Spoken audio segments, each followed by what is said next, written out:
Eu sou Marciano. Eu sou Érica. E esse é o nosso quadro Cajuíno de História.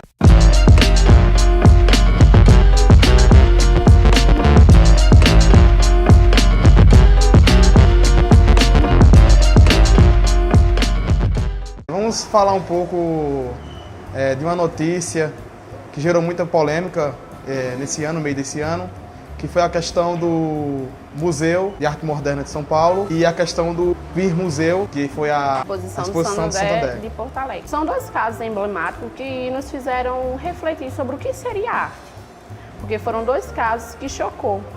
E se a gente for por essa vertente, a gente vai perguntar o que chocou ali. Porque até então eram duas exposições, vamos dizer assim, que retratavam o corpo nu. Então, se a gente fazer uma retrospectiva à história, a gente vai ver que o corpo nu é tratado como forma de arte há muito tempo e que é uma coisa comum. Temos aí vários artistas que retrataram o corpo nu e que até então sofreram a mesma crítica e a mesma censura. Para quem não sabe direito dessas exposições que nós estamos falando, era uma exposição de um museu no qual iria retratar sobre homossexualidade e gênero, né?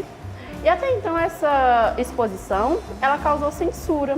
Ela foi até então retirada porque muitas pessoas acusaram de ter pedofilia e zoofilia. Desde então, a gente foi procurar analisar o que tinha de mais nessa exposição e o que fez chocar. Vamos levar em consideração que não é uma exposição muito comum, mas aí nos reflete o que é arte. Porque a arte choca. Se a gente for ver o contexto da arte moderna, a arte até então vem chocando muito. Porque até então, a gente já perdeu essa forma de dizer que a arte era apenas o belo. Então, no meu ponto de vista, eu acho que o que chocou mais foi porque falta saber o que é arte. Falta se conhecer esse conceito. Se não tivermos esse conceito, vamos julgar. Achei a exposição assim pesada. Eu não diria a palavra pesada. Eu acho que não foi trabalhado o seu contexto a que ela foi formada em cima. Então a gente teve o quê? A MBL, que caiu em cima e usou de uma forma estratégica, até então usando, não foi? E causou censura. Vivemos uma época que a sociedade conservadora veio ganhando poder, né? Depois das eleições de 2014, explodiu essa onda conservadora. Estava até adormecida, né? Mas a partir de 2014, ela volta ao cenário, né? E Consigo vem trazendo diversos fatos de censura. O que aconteceu no museu lá em Porto Alegre foi uma censura. Porque em nenhum momento falaram na questão da faixa etária. Porque, por exemplo, se não fosse censura, eles iam falar, não, mas pelo menos poderia ter colocado a faixa etária para maiores de 18 anos, mas em nenhum momento falaram isso. Simplesmente falaram que era para tirar e pronto. Então, no caso, foi uma censura. Além de não ter a classificação da faixa etária, ela não foi trabalhada. Ao meu ver e ao pesquisar, a gente vê que foi mandado para as escolas um catálogo retratando o que entraria naquela exposição. Então, e levando em consideração também que era uma exposição privada, você iria se você quisesse até então. A gente vai ver que lá ela vai estar abordando o que a gente já tem.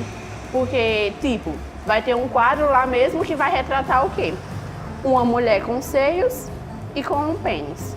Vamos levar em consideração que isso assusta. Porque até então é uma coisa que a gente sabe que existe, só que a gente não quer que traga à tona, a gente não quer que seja trabalhado. E foi isso que essa exposição fez. Porque ela trouxe isso.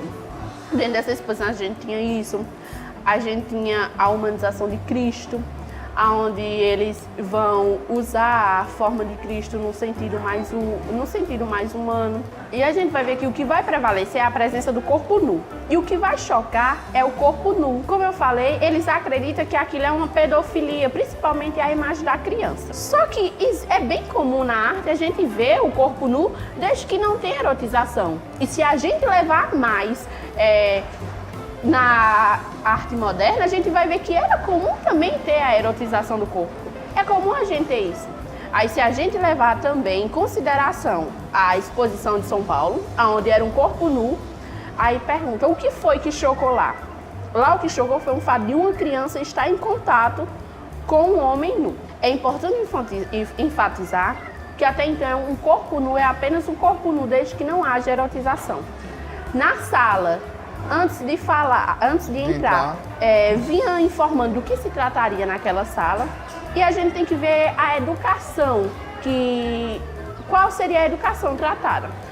O que eu estou querendo dizer, se eu crio e educo um filho meu com essa educação e preparado para ver um corpo nu apenas como um corpo nu, não há espanto. A criança estava sob vigilância e com a presença dos pais, não era mesmo, Marciano? Verdade, a mãe dela estava acompanhada dela. A gente vê que, como eu falei antes, falta história, falta conhecimento. E nisso a gente vai ver que a camada mais conservadora do Brasil, porque o Brasil sim é composto de pessoas conservadoras, porque a maioria dessas pessoas que criticaram tanto o fato de Porto Alegre como o fato de São Paulo, eu acredito que não saiba nem o que é um museu. Porque se a gente vê e a gente conhecer um museu, a gente vai ver que a maioria dos museus vão retratar sim o corpo nu. E muitas vezes vai ter erotização sim. Então a gente vai ver que essa camada conservadora usaram da censura para tirar. Então é uma forma tipo de mascarar e de esquecer a história, né? Porque desde a pré-história, se a gente for fazer a pré-história, da arte moderna, a arte contemporânea, é retratado assim. Temos sim grandes pintores que retratam o corpo nu, como Michelangelo, Picasso. E até então, esses também sofreram essa crítica. Até então eu acho que é uma crítica favorável, porque a gente vê que a arte choca, né? A arte, depois que ela perdeu o seu conceito de belo, ser apenas aquilo que é belo, ela vem chocar. Então, pessoal, vamos conhecer mais. A arte é a liberdade de expressão. Exatamente. Como foi falado antes, era um lugar privado. Faltou sim a questão da faixa etária, faltou. Mas se é um lugar privado, eu escolho se eu vou ou não. Vai quem quer. Vai quem quer. Exatamente. Bom, pessoal, esse foi o nosso vídeo falando um pouco sobre essa polêmica da arte no Brasil. Mais uma vez, deixe seu like, ative o sininho para receber nossas notificações, compartilhem com seus amigos, divulguem e sempre voltem aqui porque vai ter mais informações para vocês, tanto do passado, tanto do presente. Um abraço, estamos juntos.